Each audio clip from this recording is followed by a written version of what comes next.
how's the situation with everything going on even after we scheduled this interview? Florida is in the news every single minute now. Yes, it is. So I'm not sure if you know the background on the Keys, that we were closed to tourism. We closed in March 22nd, I believe. Andy, Right. is that true? Yep, March We were 22nd. closed for 72 days. 6 p.m. March 22nd, if you want to be accurate. Right. And although, we saw immediately that this economy in our area is 100% reliant on tourism. Right. Commerce came to a screeching halt. And the longer we remained closed, the harder it became for people to be able to continue on living a sustainable lifestyle. We take our orders here from our local county officials. We do not make the decision. And they decided to open up June 1st.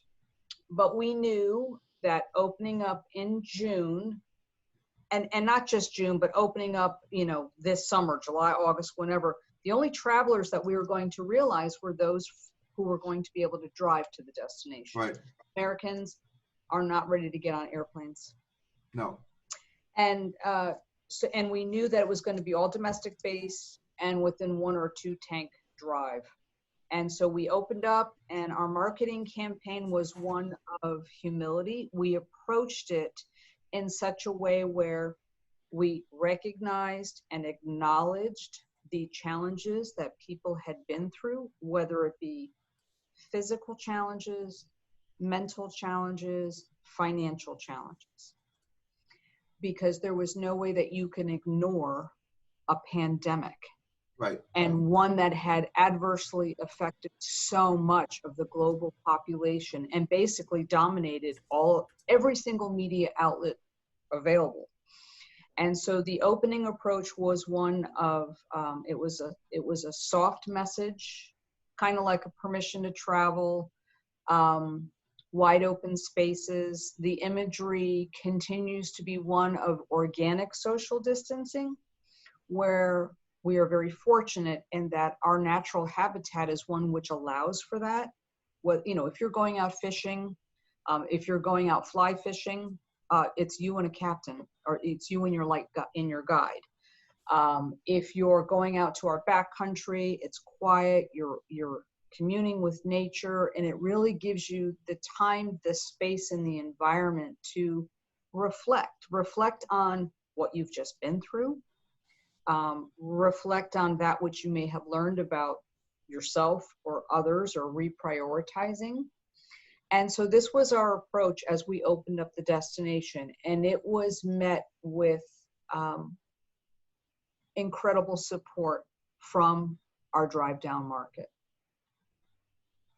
And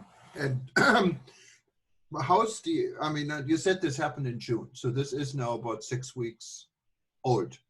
So how did this reflect your numbers? I was trying to actually find your numbers. When I go here, numbers in Florida altogether, I see today there are 9,989 new cases, and number 1 is Miami-Dade, and number 2, Broward County, what's right in front of your doorsteps. What's the count? I'm trying to find Key West. I don't even find it. What's the name of your county? Is it Key West? Well, we are in Monroe County, and Andy, I remember I asked you that earlier. I didn't see. I see it, Monroe, 427 cases, 427. plus 29. Right. And you had 1 death tragically yesterday, and you had 6 total deaths. So it's relatively half a dozen. I want to clarify something on that, if I may, real quick.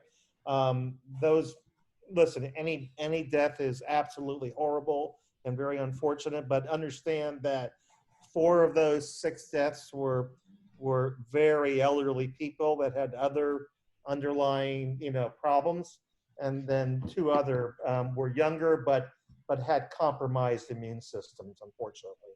Yeah, no, and you find this trend. I mean, I think since you're kind of an island, you can emphasize with our situation here in Hawaii.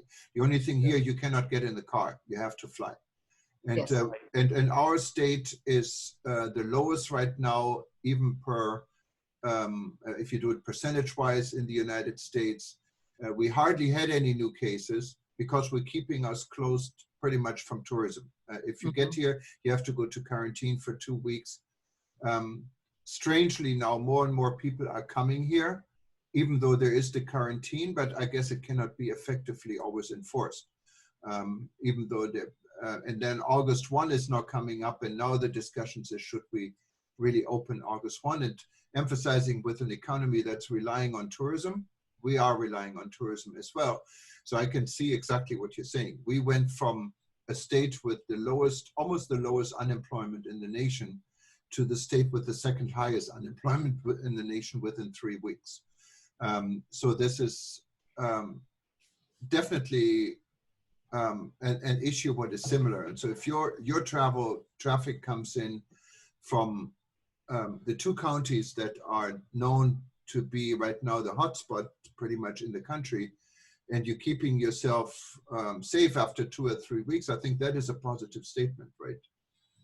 Well, so we had originally scheduled advertising in those 2 markets, Miami-Dade and Broward counties, and also other counties, but if we're going to talk about the 2 hotspots in Florida.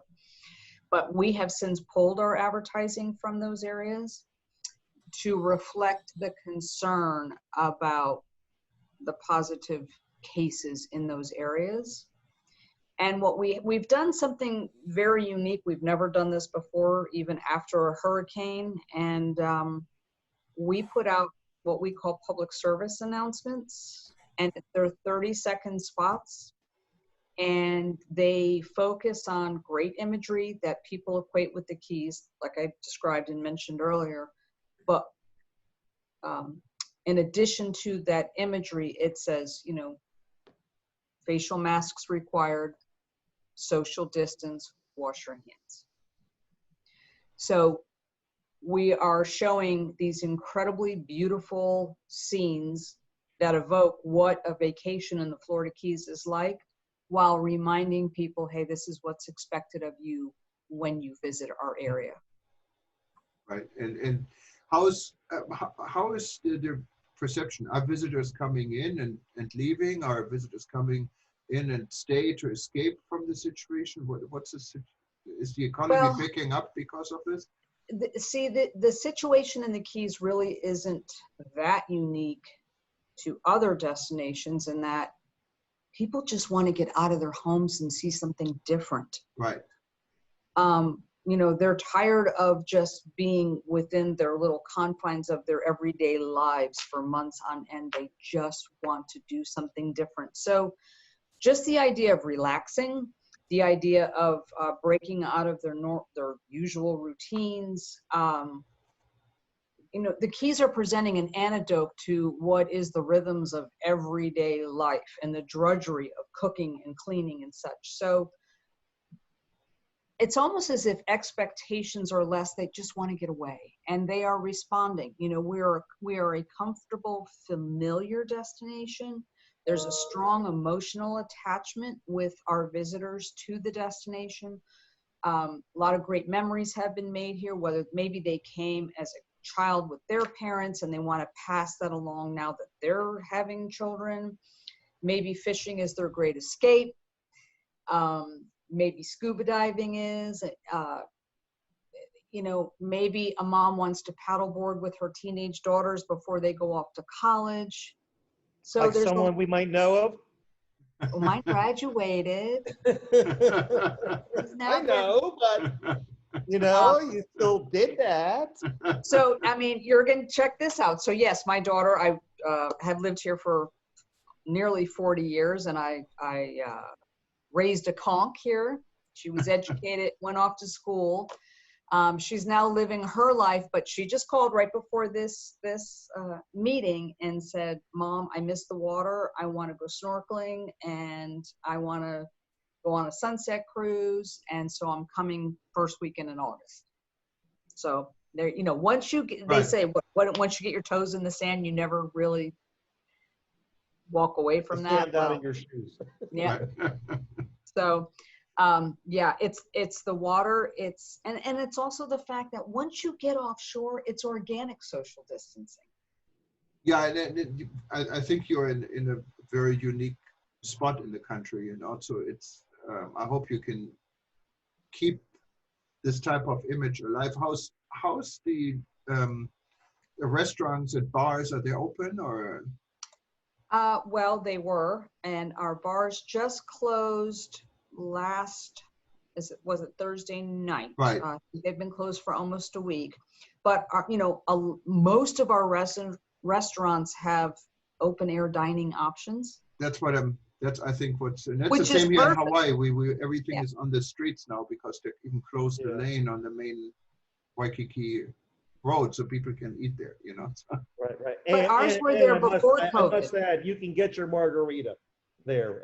There's no doubt. You can get your margarita. Well, as long as you drink it alone and social distance, it's okay, Well, there was one establishment that I thought did a really great job, and a friend of mine owns it. She came up with a quarantini. Okay.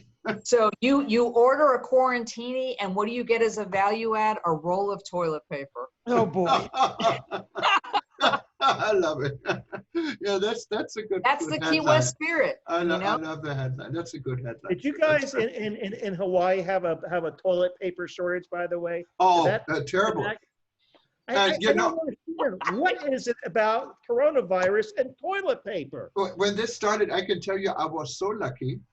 I was struggling to get toilet paper everywhere. Then I thought, let's check. I live in a huge, you can see it in the background, apartment building, right by Ala Moana Shopping Center, in the center of everything. So we should have everything. We've got Whole Food, we got everything here, Costco, and no one had toilet paper. And when I parked my car, I said, wait a minute, let me open this up. And when I moved 2 or 3 years ago, I put all my toilet paper in this storage thing. It was full of toilet paper. So I never bought, actually, I gave it to friends there on this 37th floor, this German-Russian couple. They have a little baby, so I gave them toilet paper. They're so happy, So I wasn't in that thing, but when you go to Costco or to Long's and they have toilet paper, you get one per person, and if you're lucky, you pay any price for it. Doesn't make any difference. Of course. Well, what I can tell you is, at least in Ala Moana, there's no longer any shortage of toilet paper on the shelves of our lone supermarket up here. So I was in there yesterday, and there's plenty of toilet paper. No, now there is too. I think it all has. That was just crazy. Yeah, it was crazy. I will never understand it. But I mean, so if your message is really probably hard to get a message out for you right now because we're living in such uncertain times. But is there a message you wanted to give to potential visitors or to the industry? How to look at Key West or Key? I mean the Keys. Florida Keys. Yeah, Florida Keys. Yes. Well, we're open for business. We welcome visitors. We have, as I mentioned earlier, so many activities that lend themselves to organic social distancing. We ask that they come down, enjoy our natural resources, participate in many activities, wear a mask, social distance, and wash your hands. Yep. We are. I'll just add one thing, Juergen, that we are taking the protective actions very seriously. Mm-hmm. If you go on the Florida Keys website, it's fla-keys.com. The efforts that we're making on the website and also on our social media channels are unprecedented in terms of travel health. And you'll see we have it on the homepage. The Keys Tourist Development Council actually produced a video with our Monroe County Medical Director talking about protective actions, and there's a whole page. It's like the CDC in a way. Okay, it really is unprecedented, and we're taking it so seriously that if you look at other destination websites, look at the state's website, nobody is taking the kind of proactive actions like the Florida Keys and Key West are. So maybe we should, I look at it, maybe we should feature it in resilience.travel. But it's not a publication, but it's sharing ideas. And I hope you guys can get involved in this, because we have all the major players and not so major players, and it's free, you know, to enter this discussion. So most of your guests, are they now staying overnight, or they're just driving in the morning and go back at night? Oh, yeah, no, it's overnight visitors. I mean, we do get a few day trippers, but as when you were here, Juergen, you saw that, you know, to drive from Miami, or let's say Fort Lauderdale to Key West, Right. that's 4 hours yes. one way. Right. So those folks spend the night. So the hotels are open and operating, most of them? The hotels are open and operating, and they are adhering to the AHLA guidelines for disinfecting protocols and such. How's it, I know there are huge discussions here in Hawaii about Airbnb. They're not allowed to operate here right now. Are they allowed to operate like private vacation rentals? In Monroe County, they are operating, yes. Okay, okay. So how do you help then the owners of these Airbnb establishments to follow the health guidelines? How do you educate them? Are you communicating with them? We do. We have all of the links and the resources of the guidelines that need to be followed available on the destination website. And when you go to the homepage, there's a COVID section that's right on top in key lime green. You can't miss it. Now, besides the website, I mean, you have a unique way, because there's only one road in and one road out. Mm-hmm. Did you ever think about maybe providing a welcome station before people drive in, where such information is shared? What is unique about the keys, so visitors would not go to the website, can actually be educated? Well, actually, there's a couple things. Number one, Andy was very instrumental in coordinating banners. These banners that hang along the side of the overseas highway, they're informational banners. They hang from like light posts. Right. And each banner has a different COVID message. So one says stay safe, one says mask required, the next one says social distance, the next one says wash your hands. So as you're driving down the overseas highway, you're seeing these banners that we have provided the creative to, and had them hung all the way down the overseas highway. There's 70. If you'll let me share a screen. Okay, yeah, I do that. Yeah, no problem. I can show you one being hung up, actually. Okay. And then while you're doing the share screen, we've worked with our advertising agency that when people enter the keys, there's a geofencing initiative. Okay. So there you go. So, right. and that's I'll just like play a 70 of those on the highway, and an additional 36 just within the city limits of Key West. Okay. But you are not, like I know when you drive from Arizona to California, I don't know the East Coast that much, you actually stop and they give out flyers. You don't go that far. It's the posters basically, right? Well, also, as I was saying, the geofencing. So our visitors, when they enter Monroe County, they get this, okay, on their are phone. served Yeah. about 6 times. Okay. With So that on their phone. But we don't have a checkpoint, nor do we have like a toll booth entering Monroe County. So. Right. No, I understand. No, I was just curious. I would like to add one more communications tool we have to answer your question here. So we have something called our tourism advisory program.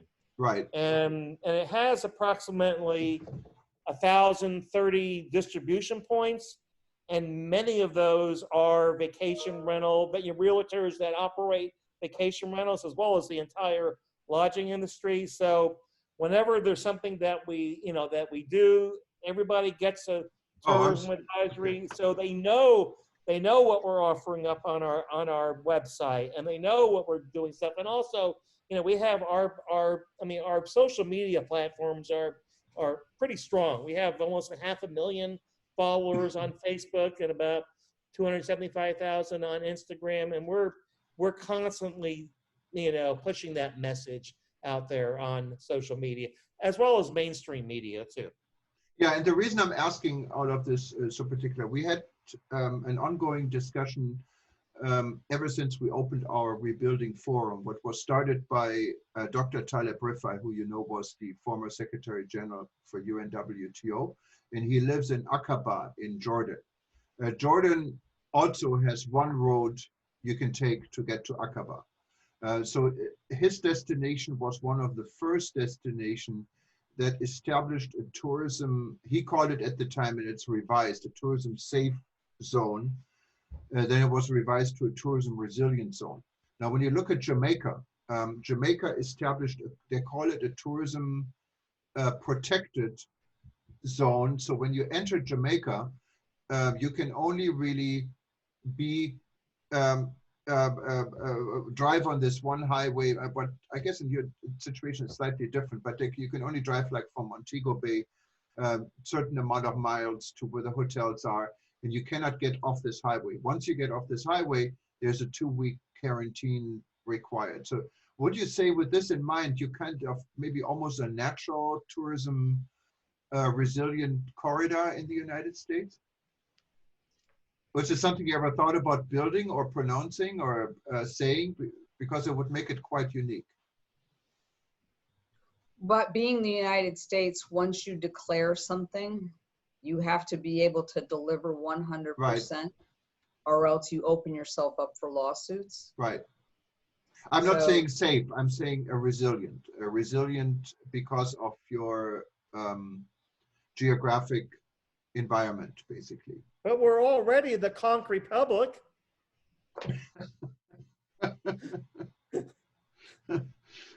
I mean, we thought about something like this here in Hawaii, also with the Waikiki area, and to have tourists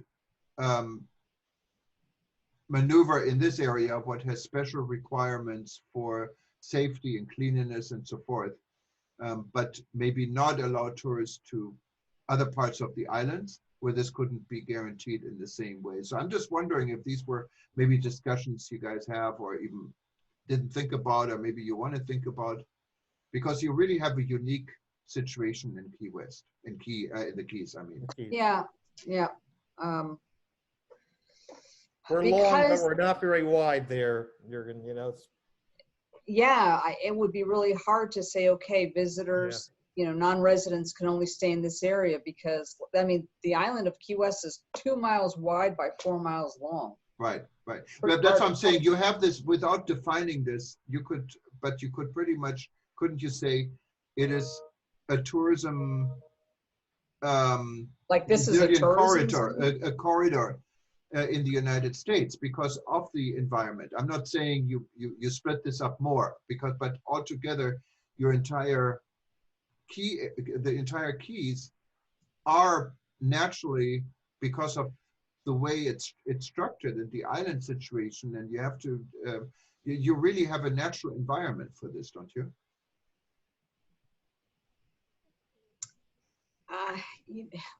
We are unique in many ways. The one road in and the one road out is serviced by residents, right, visitors, the delivery of groceries, product.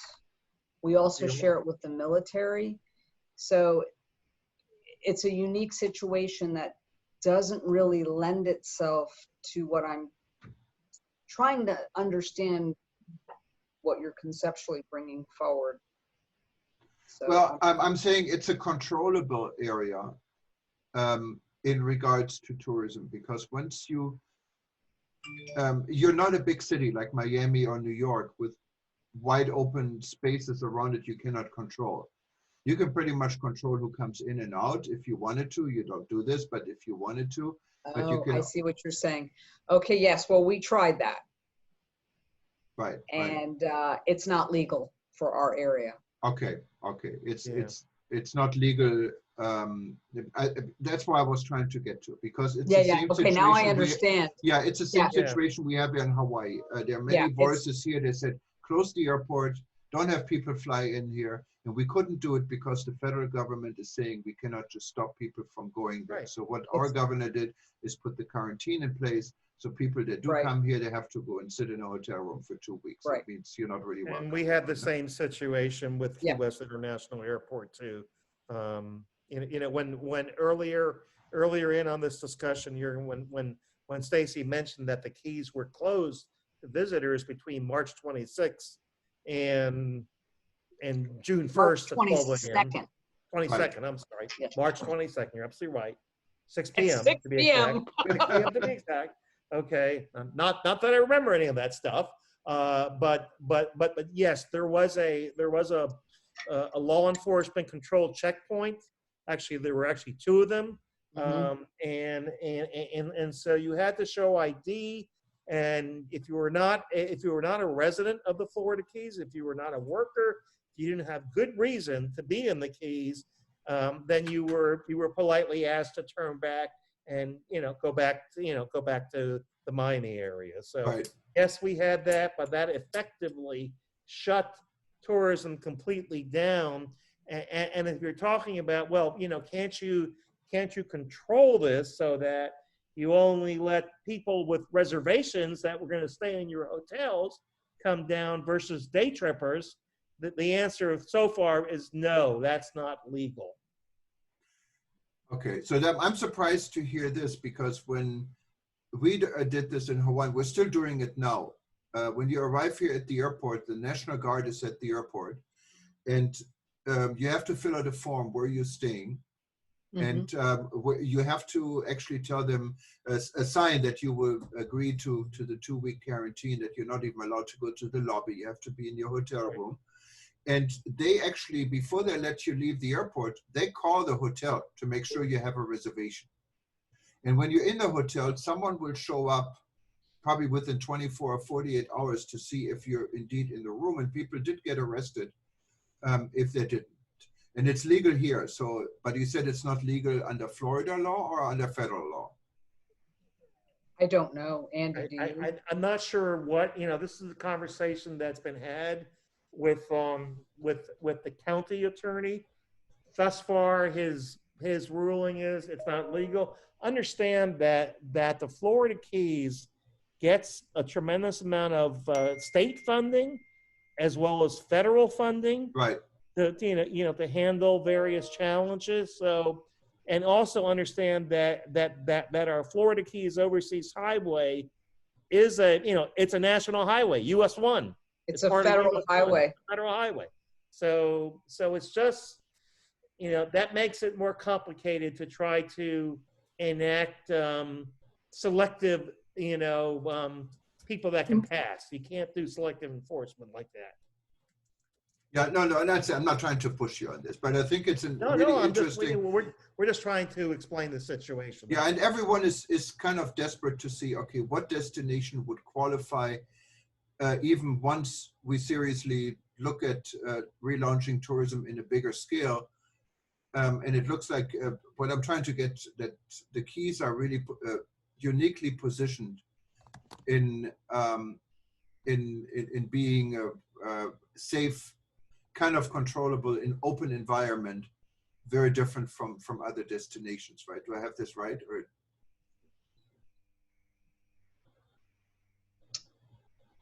as far as our natural attractions, is that what you mean? No, as a destination that can be safe in the Corona environment.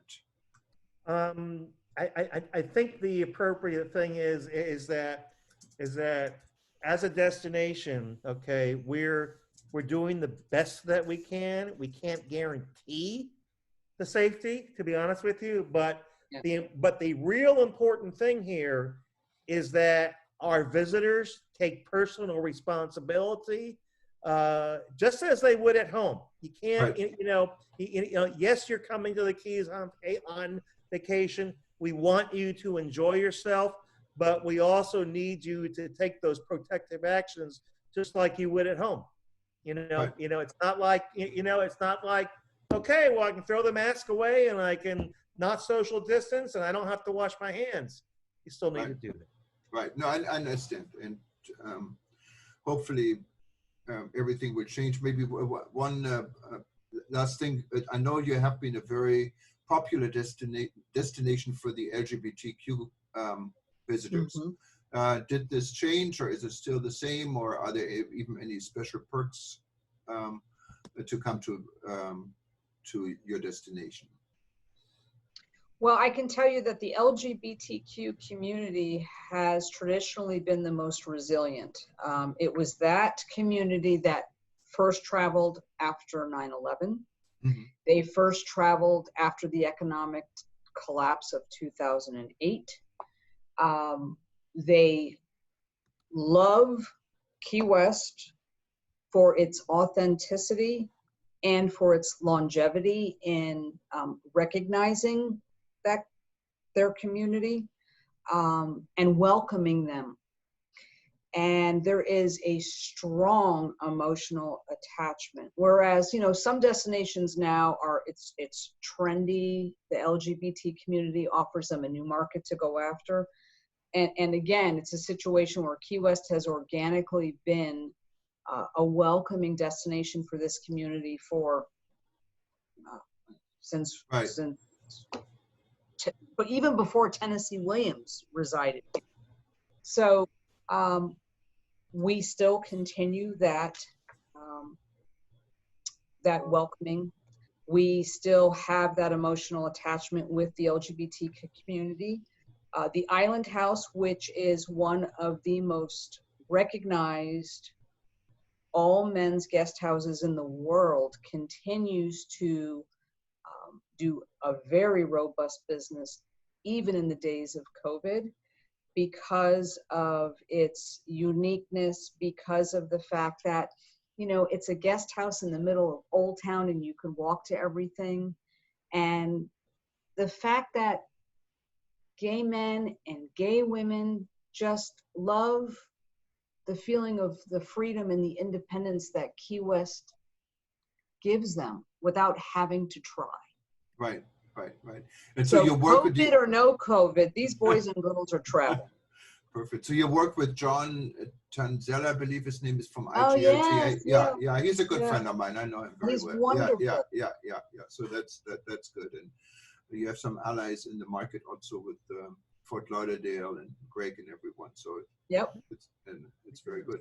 No, and we have a full-time dedicated LGBTQ salesperson, and we also have Andy has a great media specialist handling that market. So we're all in.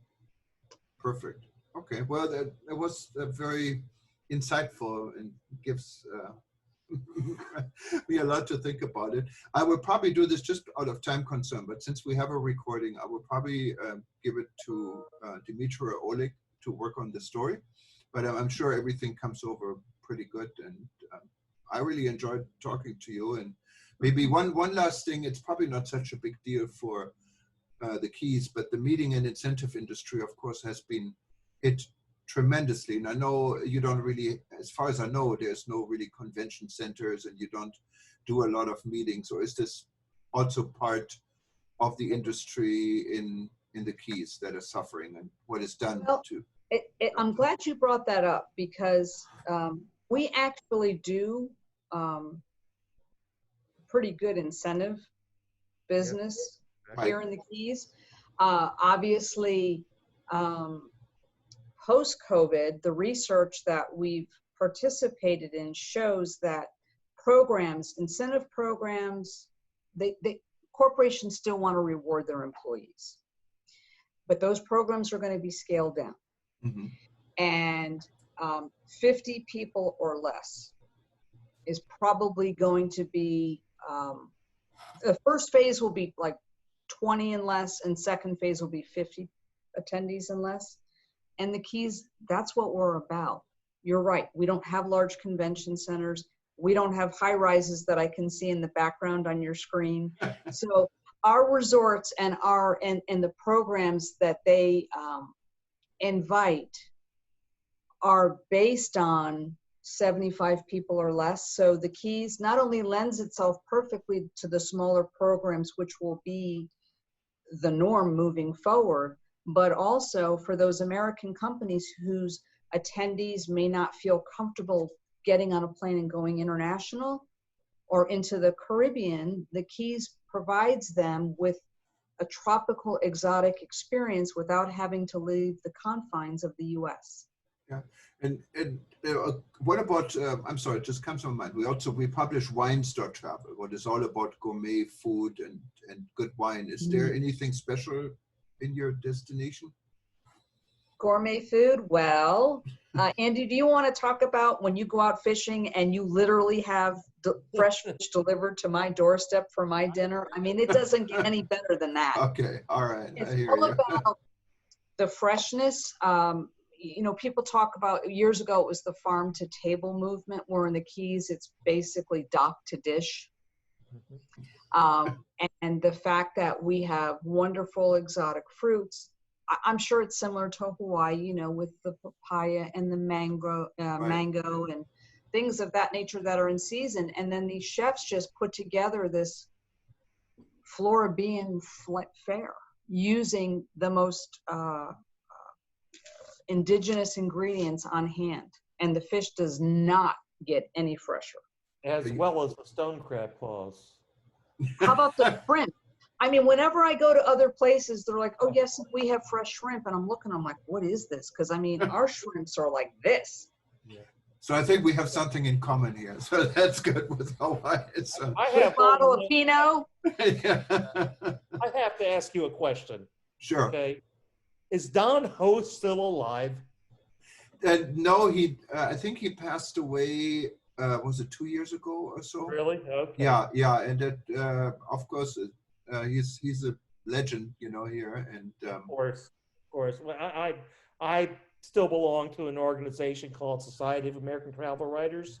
Right. And we had both a chapter meeting right in the area on your chroma key on your Zoom as well as a national meeting. So we stayed at, I believe that we stayed at the Waikiki Hilton for both meetings. So anyway. Yeah, the Hilton is literally 5 minutes walk. You don't see it on this screen. It's the other area. And here, I'll show you this page. It's obviously a screen shot, but it's the picture from my window, actually. It's true. Right. But if you go to this picture, that's where I lived for almost 30 years on the North Shore. So it's kind of the Keys where. I remember Magnum PI. Okay. Yes, the house yes, Magnum yes. PI. Come on. So I went swimming every day. I went with my Waimea Bay every day. And I kind of miss it.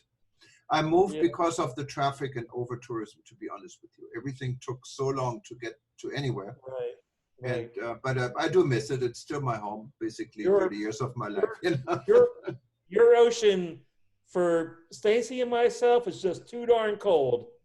No. It's different. It's not cold. It's not like you. You guys are like in a bathtub, but all year our water is very comfortable for swimming.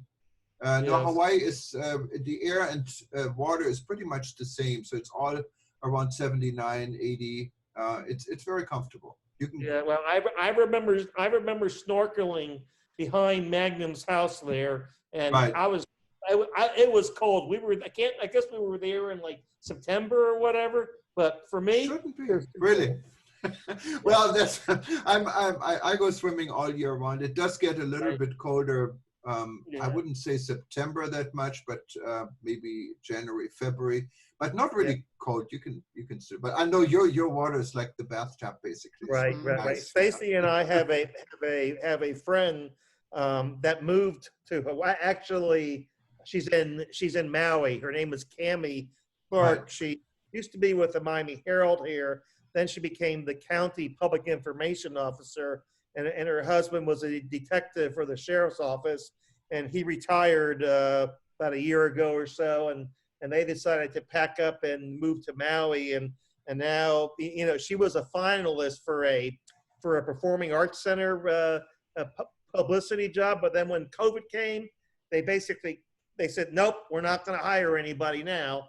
So she didn't get the job, and her husband became a dive master. And ran a dive boat out of Maui And of course, he's, you know, his operation's been suspended.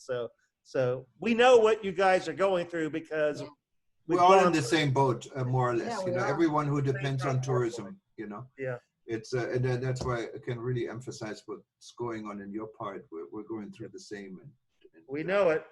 It's not an Been easy there, thing. done that, doing it. Yeah. You know, it's sad because you see some of the people who worked. I just had a friend of mine. They owned a restaurant on the North Shore in Haleiwa. They worked 16 hours a day for the last 20 some years. I know when they opened, they had to close. They couldn't pay the rent anymore. They didn't know how to go on. They had to close. It's sad. It's really sad. You know. I'm just going to say one thing, and you're right. It really is about the employees. Right. Tourism-related jobs, and a lot of the service people who have lost their jobs and sometimes may not have other resources to turn to. Yeah, it's the same. I mean, even our company, we have 11 people here, and I own the company. And I told everyone, what can you afford? So some people work for 30% off, others for 50% off. We keep the health insurance going.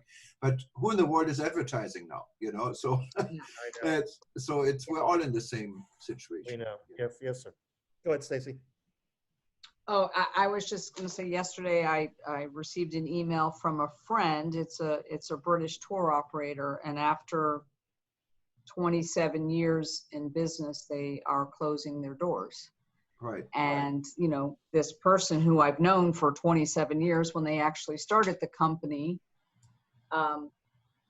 said, "Hey, you know, do you have any special projects that I can do on behalf of the Keys?" I mean, when someone gives their heart and soul and their identity becomes the business, and then because of something completely out of their control, it's taken away from them, it's really, it hurts. No, it doesn't. It hurts. I can see it, you know, even here, this company, I mean, I hope we'll be able to get through this. I mean, I'm the one who started it. I had the idea, you know, I never worked for anyone else. I'm done with everything else. And now this, you know, what are you going to do? You don't know, you know. Yeah. One thing that Andy and I pride ourselves on is that, you know, we are not doing what it is that we do every day just for the sake of you know, getting more visitors here. We're doing it because we understand that it's our visitors that make this economy work. Right.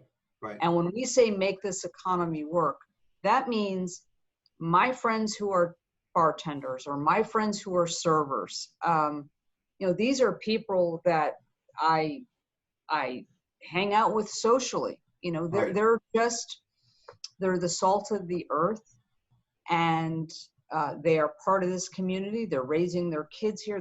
Our kids may have gone to school together, and that's, you know, when I have some really tough days, I think about them. Right. And it's like, you know, we just have to do whatever it is we can to continue to give them the opportunity to earn money. Yeah, no, you're so right. I don't know, I'm just curious, how's the situation with homelessness? I know here in Hawaii, we have, after New York, I think the highest number of homeless people on the streets. And now we're all thinking, now everyone is protected with rent for till the end of August. But what will happen after this? Many people cannot pay the rent, they cannot pay the mortgage. Is this a concern in your part of the world also? You know, it's funny. So again, I live on Key West in the islands, 4 miles long by 2 miles wide. And the homeless that we have here, I know them. I say hello to them every morning because they're in the same spot every morning. They know I'm coming with my 2 big hunting dogs. I have 2 German short-haired pointers. And so I walk them every morning, and they see me and they see the dogs, and, you know, good morning. So we're very fortunate in that those who I see on the streets have chosen to be on the street. It's not that they've been forced into that situation. I have only known since COVID started 3 people personally who just packed it in and left, and they went back to family in other parts of the United States.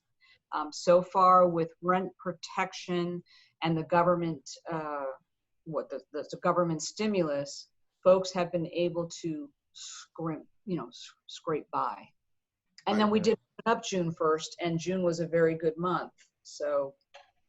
Yeah, I would say most people, Juergen, if they get laid off and they don't see, they don't see a near-term future of being able to generate income again, they typically do move out of the Keys and go back up north. They don't really tend to stay. Right.